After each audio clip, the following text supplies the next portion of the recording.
Hello, hello, hello. Welcome back. It's Charlene Renee, your financial strategist here. And today is story time. Okay, I'm going to tell you all a story. And it's kind of a sad tale, but it has a happy ending, okay? Once upon a time, I was broke. I mean broke, broke. So what does that mean, okay? Because everybody has their own definition of broke. So let me tell you what my definition of broke is. A few years ago, maybe 4 or 5 years ago, I was broke. And the thing about it is, the funny thing is, I actually had a good job. I had a well-paying job, but I was broke. And for me, what broke means is I'm not making enough money to pay all of my bills. So I'm coming up short at the end of the month. You know, my bills outweigh my income or exceed my income. So for me, I was broke. I didn't have enough to pay my essentials. You know, at the time I had 2 car notes, I had a mortgage, I had 2 children in child care. So it was just overwhelming me. And I didn't have enough. I was paying things late. My credit was going down. It was just ugly. Okay, so I was broke. And I had to get out of it. So how did I get out of that situation? Well, for many people I talk to now, they're finding themselves in the same situation where they have a job, they're making good money, they may even have a 2 income household, but yet they're still coming up short and they can't figure out why they can't keep up with their bills. And so let me tell you how I got out of it and how you could get out of that same situation. So what I had to do, at the time I was working a job, I had a set salary, a set hourly rate. So I couldn't really make more money unless I worked overtime.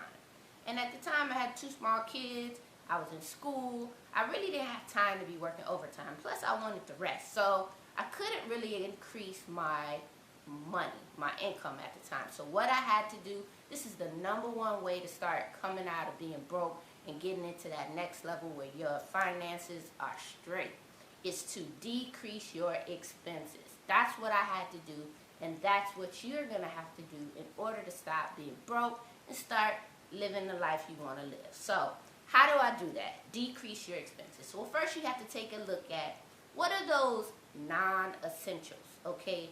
What are those non-necessities that we're spending money on every month that are really keeping us in the hole?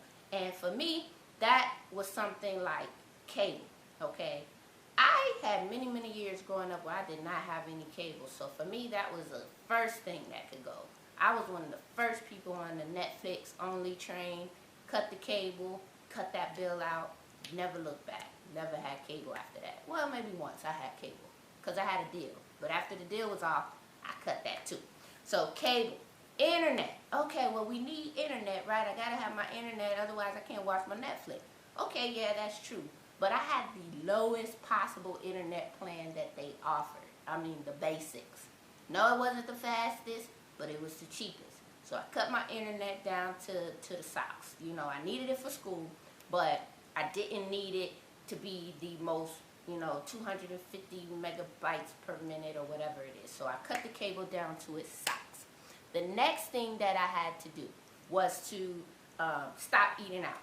I couldn't afford to eat out anyway, so bring your lunch from home. Now, it's not going to be the most glamorous lunch because, remember, I was broke. I was buying the basic necessities as it relates to food.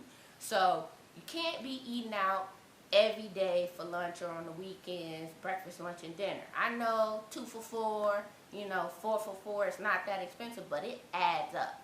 And many of the people I talk to that say that they're broke and they're struggling, I still see them eating out food all the time. So it's definitely an unnecessary expense.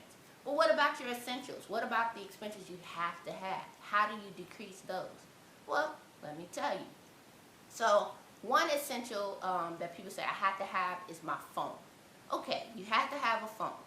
But do you have to have the latest phone? Do you have to have the highest plan available? The answer is no, okay? Back in the day, I pretty much had every type of phone service you can imagine. I had Verizon, I had AT&T, or it used to be Singular, I had T-Mobile, I have had everything. But you know what I had to do? Years ago, I had to break it down and go to Boost and get the cheapest plan available. I was paying $30 a month flat.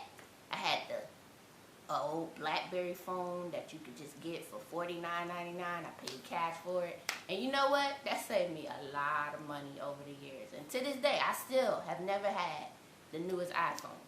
If you have a phone where you're paying on the phone itself and paying a cell phone bill every month for 2, 3, 4 lines in your household, you're getting robbed. And you're really putting yourself in a position to pay for something that's a non-essential, and it's keeping you from being able to save as much money as you possibly can. So even with an essential item such as a phone, a lifeline, somewhere you need to be able to call and get calls, you can lower that expense as well if you're willing to make some sacrifices. Another way you can save on an essential is through your insurance. If you have to have insurance, which most of us do if you own a car, there are ways that you can decrease your coverage. You can go online, you can play around with it, you can remove some things that you might not need. You may still need full coverage, but you don't have to have those limits as high as you think. There are minimums that you can have in a state where you can have full coverage, but you're not paying the highest premium available. So that's another way you can cut your expenses. When it comes to your lights, your water, those are essentials, but guess what?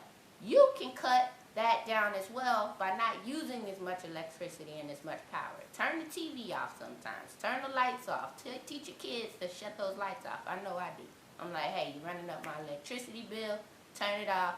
Go read a book. You know, readers are leaders. So those are some ways that you can reduce your expenses. Of course, I'm going to hit you with a couple more videos because I can't get into the full exhausting picture of how you can save money in this one little video. But the moral to the story is this. Once upon a time, I was broke. But the story doesn't end there.